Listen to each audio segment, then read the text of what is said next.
Welcome to our channel. You ever walk into a pawn shop and see a coin the size of a dinner plate? I have. But let me tell you, sometimes those imperfections, they can be worth a small fortune. Today we're diving into the fascinating world of collecting error coins from the 1950s through the 1980s. Let's get started! Now you're probably thinking, error coins? Those must cost a fortune. Well, hold your horses, because that ain't always the case. Some of the most common errors are also some of the most affordable, especially when you're looking at coins from the 1950s to the 1980s. We're talking about things like off-center strikes, die cracks, and doubled dies. Pretty cool, huh? Now, these imperfections might drive a perfectionist crazy, but to a collector, they're like finding a $20 bill on the sidewalk. Lincoln cents from this era, they're like the workhorses of the error coin world. Alright, so you're ready to start your error coin adventure? But where do you find these elusive treasures? Well, one word, banks. Banks get rolls of coins delivered all the time, and within those rolls, you might just find some hidden gems from the 1950s to the 1980s. Just walk up to the teller and ask for some rolls of coins. It's like a lottery ticket, but instead of scratching off numbers, you're searching for minting mistakes.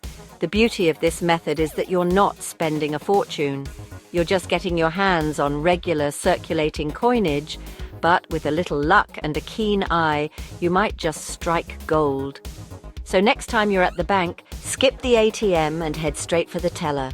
You never know what treasures might be hiding in those rolls of coins. Now listen up, because this next tip is going to save you a whole lot of time and frustration. Coin collecting, it ain't just about sitting alone in your basement surrounded by dusty old coins. It's about community, about sharing your passion with like-minded folks who get just as excited about a double die as you do. These are online forums and groups like the RCRH subreddit, where collectors gather to share their finds, trade tips, and help each other out. Trust me, joining a coin roll hunting community is like having a team of experts in your corner, guiding you every step of the way. Chapter 4. Magnify your success, the power of a loupe. In the world of error coin collecting, a loupe is your magnifying glass. It's a small, handheld magnifier that allows you to see the tiniest details on a coin. Some of the most valuable errors are so subtle that they're practically invisible to the naked eye. A simple 10 times jeweler's loupe will do the trick, and you can find one for around 10 to 15 bucks. Chapter 5. Target practice, zeroing in on specific years and errors. Just like a seasoned gambler knows which slot machines to play, a smart coin collector targets specific years and errors to increase their chances of hitting the jackpot. You've probably heard of the big boys, like the 1955 doubled die Lincoln cent or the 1969 doubled die penny. But there are plenty of other more affordable errors out there, especially if you know where to look. Take the 1960D small date penny, for example. The key is to do your research. Chapter 6. Timing is everything visiting coin shops late in the month. In the pawn business, timing is everything. A lot of collectors get strapped for cash towards the end of the month. When that happens, they often turn to their coin collections to free up some funds. Head down to your local coin shop towards the end of the month, and you might just catch a dealer who's recently acquired a fresh batch of error coins from desperate sellers. It's like a fire sale, but instead of smoke-damaged furniture, you're getting your hands on valuable error coins. Coin shows, they're like the Super Bowl of coin collecting. But if you want to score the best deals, you got to play it smart, and that means waiting until the 11th hour. On the last day of a coin show, dealers are faced with a dilemma: pack up all their unsold inventory and lug it back home, or offer some deep discounts to lighten the load. So, as the clock winds down and the crowds start to thin out, that's your cue to pounce. Don't be afraid to haggle a bit. Seek out the smaller, less prominent vendors. Chapter 8.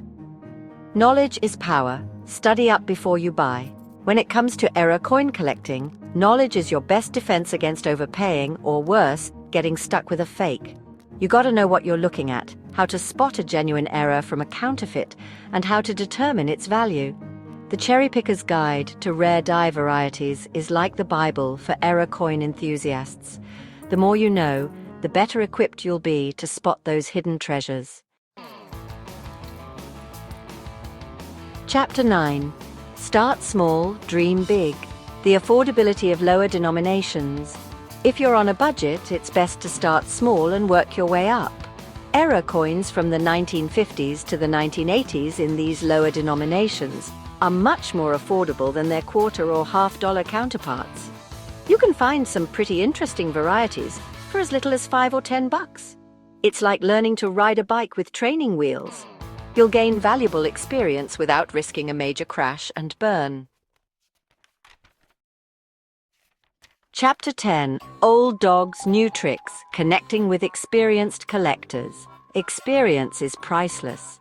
Those seasoned collectors, the ones who've been around the block a few times, they're a wealth of knowledge and often willing to share their wisdom with enthusiastic newcomers. Local coin clubs are a great place to start. Attend a meeting, introduce yourself, and don't be afraid to ask questions. Outro, happy hunting. The thrill of the find awaits. Those are my insider tips for building an impressive error coin collection without breaking the bank. The thrill of the hunt, the satisfaction of identifying a rare error, and the joy of adding a unique piece of history to your collection. That's what it's all about. Thanks for watching. Now get out there and start hunting.